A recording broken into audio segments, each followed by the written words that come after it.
ఇప్పుడు ఇక్కడ ఏం మాట్లాడుతున్నారు ఆయన దీపాసుద్ గారు ఏం మాట్లాడుతున్నారు? ఎంతమంది బెంజులు తీసుకుంటారు, ఎంతమంది ఈ కార్లు తీసుకుంటారు, ఎంతమంది అవి తీసుకుంటున్నారు, అయ్యేనా మాట్లాడుతున్నారు లేకపోతే లేదా? ప్రతి ఒక్కడు లక్షల మీదే ఉంటారు, అవునా కాదా? వీళ్ళకి అలాగ కాదు, వీళ్ళ టైం వాళ్ళ చేతిలో ఉంటుంది, వీళ్ళ డబ్బు వాళ్ళ చేతిలో ఉంటుంది, వీళ్ళ రోజులు వీళ్ళ సెలవులు అన్నీ కూడా ఎవరి చేతిలో ఉంటాయి? గవర్నమెంట్ చేతిలో ఉంటాయి. వాళ్ళని ఏమందాం మనం? చెప్పండి, మనం వాళ్ళని చూసి మనం జాలిపడాలా లేకపోతే అబ్బా గవర్నమెంట్ ఆఫీసర్ ఉద్యోగం వచ్చేస్తుంది అనుకుందామా? చెప్పండి. మీరు ఇక్కడికి రమ్మంటే మీ ఓన్ కార్లో వచ్చేసారు, మీరు రమ్మంటే మీ ఓన్ బండిలో వచ్చేసారు. అక్కడ అలా కాదు, మీ ఇష్టమైనట్టు వచ్చేసారు. అక్కడ అలా కాదు, సెలవు పెట్టాలి. నా బ్రతుకు ఎక్కడి నుంచి అక్కడికి వెళ్ళిపోతున్నాను, ఖమ్మం వెళ్ళిపోతున్నాను, సెలవు పెట్టాలి. నేను ఎక్కడుంటే అక్కడ ఉండి చెప్పాలి. నేనేం చేస్తే అది గవర్నమెంట్కి లెక్క చెప్తుండాలి. అర్థమవుతుందా? ఎందుకు వచ్చిన బ్రతుకండి? బంగ్లాదేశ్ శాస్త్రవేత్త ఒక మాట అంటాడు, ఆర్థిక శాస్త్రవేత్త, ఉద్యోగం కోసం వెతుకుతున్నావా, ఉద్యోగం కోసం ప్రయత్నం చేస్తున్నావా, నువ్వు సమాధి తవ్వుకుంటున్నావు. ఉద్యోగమే వచ్చేసిందా, సమాధిలోకి వెళ్ళిపోయావు. నీ కాళ్ళు పనిచేయవు, నీ చేతులు పనిచేయవు, నీ చూపు పని చేయదు, నీకు కావలసింది పని చేయదు, నీకు ఇష్టమైనట్టు ఉండలేవు, నీ బ్రతికే అంతే. కాబట్టి ఏంటనంటే నువ్వు చేయగలిగేది చేసేయి, తినేది తినే, చదివేది చదివే, చేసేది చేసే, నీ ఇష్టమైనట్టు బ్రతుకు, నీకు కావలసింది తిను, నీ ఎక్కడ కావాలంటే అక్కడికి వెళ్ళు, నువ్వు ఏం కారు కొనుక్కుంటావు కొనుక్కో, నువ్వేదంటే చేయి, నువ్వు ఏదన్నా చేయగలవు, నువ్వు సమర్థవంతుడు.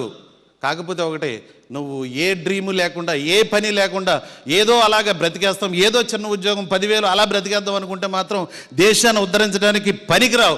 అవసరమైతే తొందరగా చచ్చిపో అంటాడు. నేను కాదు, అది ఒక సినిమా డైలాగ్, అది నిజం. అర్థమవుతుందా మీకు? 5,000కి పనిచేసేయడమే, 10,000కి పనిచేసేయడమే, 25,000కి పనిచేసేయడమే, ₹1,00,000 పనిచేసేయడమే, 2 లక్షలకి పనిచేసేయడమే, నేను అది ఇదని చెప్పుకోవడమే. కానీ ఇక్కడ మూతి మీద మీసాలు లేవు కానీ బెంజ్ కార్లు వచ్చేస్తున్నాయి. మూతి మీద మీసాలు రావట్లా, బెంజ్ కార్లు వచ్చేస్తున్నాయి. అర్థమవుతుందా? కాబట్టి ఏంటంటే 1,00,000 అంటే ఇక్కడ పెద్ద లెక్కలేదు. 5 లక్షల నుంచి ఏదో కొంత గౌరవిస్తున్నారు ఇక్కడ. ఏదో నేను డిపార్ట్మెంట్ అని స్టేజ్ ఇచ్చారు తప్ప నన్ను అసలు లెక్కే చేయరు వీళ్ళు. అర్థమవుతుందా? కాబట్టి ఏంటంటే 5 లక్షలు వచ్చిన కానీ వెస్టేజ్లో డబ్బులు వచ్చినాయి వీడికి అంటారు. 1,18,00,000 వచ్చిన వాడి వరకు పొగుడుకుంటున్నారు, కింద వాళ్ళు అస్సలు పట్టించుకోవట్లేదు. వీడికి 20,000 శాలరీ, వీడికి 30,000 రూపాయల శాలరీ, వీడికి 80,000 రూపాయల శాలరీ, వీడికి ₹1,00,000 శాలరీ అంటే వాడికి మాత్రం తెగ గౌరవించేస్తారు రోడ్డు మీద. వాడు 2025 తర్వాత మనకి సర్వీస్ చేయడానికి ఉంటారు, ఉండివ్వండి. అర్థమవుతుందా మీకు? చాలా గుడ్ ఇన్ఫర్మేషన్. 2025 నుంచి 2030 వరకు భారతదేశం TDS మీద అభివృద్ధి అవుతుంది, ట్యాక్స్ మీద అభివృద్ధి అవుతుంది, నో డౌట్. ఎందుకనంటే ఇది కనిపెట్టి భారతదేశాన్ని మన భారత ప్రధాని అది చూసి వచ్చి వీళ్ళందరూ కూడా మొదటి చెప్తుంటే, ఒక భారత ప్రధాని చెప్తుంటే, అరే మన సరుకులు వాడకండి, వాళ్ళ సరుకులు వాడకండి, మన సరుకులు వాడండి అంటే భారత ప్రధాని కూడా లెక్క చేయలేనటువంటి పరిస్థితిలో, దీన పరిస్థితుల్లో ఉన్నాం మనం. ఎందుకనంటే అతను ఒక నిజం చెప్తున్నాడు అన్నా కూడా పట్టించుకోలేనటువంటి పరిస్థితి. ఒకటి గవర్నమెంట్ ఆఫీసరు లేకపోతే ఒక సునీల్ కుమార్ సాహు ఇక్కడికి వచ్చి చెప్తే ఎవరైనా వింటారా? ఆ పరిస్థితిలో ఉన్నాం మనం. కాబట్టి కొంచెం బుర్ర పెట్టి, a small key open the big door. చెప్పండి, గట్టిగా చెప్పండి. తాళం ఎంత ఉంటుంది అంత పెద్ద డోర్ ఓపెన్ అయిపోతుంది. Yes or no? ఎలా? ఎలా?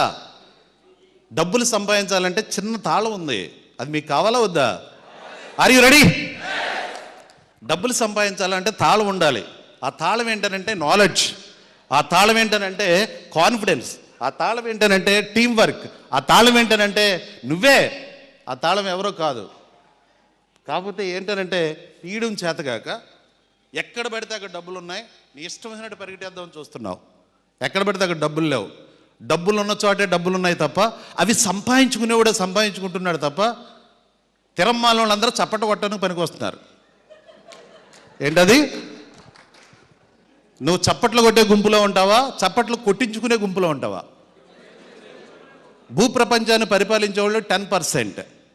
అది ప్రపంచం అన్న అవ్వచ్చు, లేదా దేశం అన్న అవ్వచ్చు, లేదన్నా రాష్ట్రం అన్న అవ్వచ్చు, లేదన్నా నీ జిల్లా అన్న అవ్వచ్చు, లేదంటే నీ ఊరు అన్న అవ్వచ్చు, లేదంటే నీ ఇల్లు అన్న అవ్వచ్చు. వాళ్ళందరూ ఎవరు అని అంటే పరిపాలించేవాళ్ళు. వాళ్ళు ఎంతమంది ఉంటారంటే 10%. మిగతా 90% పరిస్థితి ఏంటో తెలుసా? వాళ్ళకి ఏమీ తెలియదు, గుడ్డెద్దు చేయబడినట్టే. ఏంటది?